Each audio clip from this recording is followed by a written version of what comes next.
Hello दोस्तों, मैं प्रज्ञान यादव आज आपके लिए लेके आया हूँ क्षितिज बुक की पाठ 10 जिसका नाम है नेताजी का चश्मा और उसके लेखक हैं स्वयं प्रकाश जी। स्वयं प्रकाश जी का जन्म सन 1947 में मध्य प्रदेश के इंदौर शहर में हुआ था। मैकेनिकल से उन्होंने इंजीनियरिंग की और उनके बचपन तथा नौकरी का ज़्यादातर हिस्सा राजस्थान में बीता। उनकी कई कहानी संग्रह प्रकाशित हो चुके हैं जिनमें प्रमुख हैं सूरज कब निकलेगा, आएंगे अच्छे दिन भी, आदमी जात का आदमी आदि। तो आइए शुरू करते हैं हम अपना चैप्टर नेताजी का चश्मा। हवलदार साहब को हर 15वें दिन कस्बे से गुजरना पड़ता था। कस्बा बड़ा नहीं था लेकिन कुछ ही पक्के मकान थे, एक ही बाजार था। कस्बे में 2 स्कूल थे, एक लड़कों का और एक लड़कियों का। एक सीमेंट का कारखाना भी था और 2 ओपन एयर सिनेमा घर अर्थात खुले आसमान के नीचे एक पर्दे पर मूवी चलाई जाती थी। एक नगरपालिका थी जो कुछ न कुछ करवाती ही रहती थी, जैसे कभी पेशाब घर बनवा दिए, कबूतरों के लिए छत बनवा दी और कभी कभी सम्मेलन करवा दिए। इसी नगरपालिका के उत्साही बोर्ड या प्रशासनिक अधिकारी ने कस्बे के मुख्य चौराहे पर एक नेताजी के सुभाष चंद्र बोस की संगमरमर की प्रतिमा लगवा दी। मूर्ति संगमरमर की थी, टोपी की नोक से कोट के दूसरे बटन तक कोई 2 फुट ऊंची थी और काफी सुंदर लग रही थी। फौजी वर्दी में देखते ही दिल्ली चलो और तुम मुझे खून दो आदि वगैरह याद आने लगे। परंतु नेताजी की मूर्ति में एक चीज की कमी थी, वो था नेताजी की आंखों पर चश्मे का ना होना। था तो, परंतु संगमरमर का नहीं था, एक चौड़ा काला फ्रेम वाला था।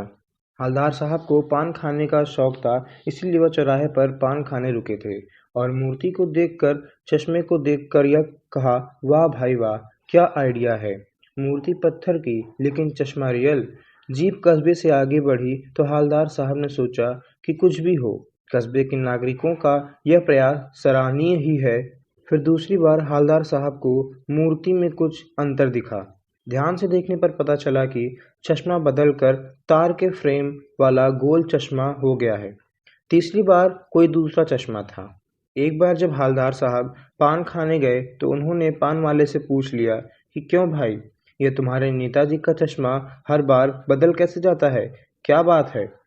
पान वाला एक काला मोटा और खुशनुमा व्यक्ति था। प्रश्न सुनकर वह हंसा, उसकी टोन थिरकी और बत्तीसी दिखाकर बोला, साहब कैप्टन चश्मे वाला चश्मा चेंज कर देता है। हवलदार साहब ने पान वाले से फिर पूछा, नेताजी का ओरिजिनल चश्मा कहाँ गया। पान वाला फिर मुस्कुराकर बोला, मास्टर बनाना भूल गया। हवलदार साहब के मन में कई सवाल थे तो उन्होंने फिर पान वाले से पूछा कि क्या कैप्टन चश्मे वाला नेताजी का साथी है या आज़ाद हिंद फौज का भूतपूर्व सिपाही। पान वाला अपनी लाल बत्ती सी दिखाते हुए बोला, वो लंगड़ा क्या जाएगा फौज में साहब, पागल है पागल, वो देखो वो आ रहा है। पान वाले द्वारा एक देशभक्त का इस तरह मजाक उड़ाना अच्छा न लगा। मुड़कर देखा तो वह आश्चर्य से रह गया। एक बेहद बूढ़ा मरियल सा लंगड़ा आदमी एक बांस पर टंगे बहुत से चश्मे लिए अभी एक गली से निकला था। हवलदार साहब को बहुत काम होने के कारण वह चले गए। 2 साल तक हवलदार साहब उस कस्बे से गुजरते रहे और नेताजी के बदलते चश्मे को देखते रहे। कभी गोल चश्मा तो कभी चौकोर चश्मा, तो कभी लाल तो कभी काला चश्मा, कभी बड़े कांच वाला गोगो चश्मा, परंतु चश्मा होता जरूर था। फिर एक दिन ऐसा हुआ कि मूर्ति के चेहरे पर कोई भी कैसा भी चश्मा नहीं था। अगली बार भी कोई चश्मा नहीं था। उन्होंने पान वाले से पूछा, क्यों भाई, आज तुम्हारे नेताजी की आंखों पर चश्मा नहीं है।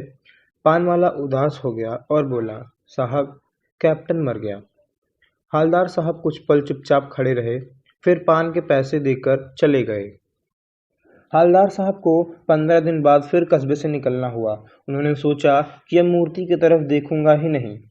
उन्होंने ड्राइवर से कहा कि आज चौराहे पर रुकना नहीं, पान कहीं और खा लेंगे, बहुत ढेर सारा काम है। पर आदत से मजबूर आंखें मूर्ति को देखने लगी और हवलदार साहब ने अचानक बोला कि रुको ड्राइवर। ड्राइवर ने ब्रेक मारा तो बहुत तेज आवाज आई। आज मूर्ति पर सरकंडे से बना चश्मा लगा था, जैसे बच्चे बना लेते हैं। तब उन्होंने सोचा कि धरती अभी देशवीरों से शून्य नहीं हुआ है। एक कैप्टन नहीं रहा तो क्या हुआ, उस दायित्व को निभाने के लिए और लोग तैयार खड़े हैं। इसी के साथ हमारा ये चैप्टर नेताजी का चश्मा समाप्त होता है। शुक्रिया, धन्यवाद। लाइक, सब्सक्राइब और कमेंट ज़रूर करना।